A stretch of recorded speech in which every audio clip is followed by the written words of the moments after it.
Igor Ijurra naiz musikaria eta koru zuzendaria.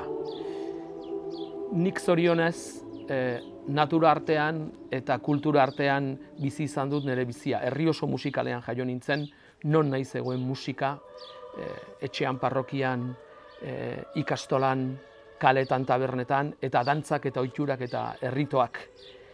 Zuzenbidea ikasi, baina azkenean ogibide bezala daukat musika, eta horrek baliatu dit mundu zabalean ibiltzea profesionalki eta sekula amestutako gauzak egitea. Baina ikuspegi zabal horrek eluke zer balioko neure herria espanu ezagutuko.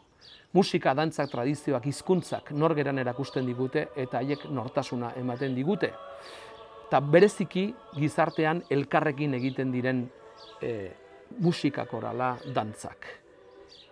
Azkar berehalakotasunean kontsumismoan zuan da teknologiaren erabilpenero baten menpe gauden gizarte honetan, kultura eta arteak gizakirita gizarteari ezinbesteko onurak ematen dizkiote. Disiplina lanaren ohitura, hausnarketa intelektuala baten beharra, sorkuntza jakimina sustatzen dute, eta nola ez, gozamena eta edertasuna.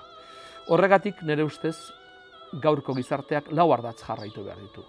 Bata ezagutza eta ikerketa, bigarrena baloreak eta humanismoa, hirugarrena naturaren zaintza eta berandu gabiltza, eta laugarrena kultura eta arteak gizakiaren eta gizartearen erdian jartzea, ardatz izan daitezen. Azken finean, Nutxe Ordine filosofoak dion bezala, gizartearentzat ustez baliagarrienak ez diren gauzak, baliagarrienak bihurtu behar ditugu.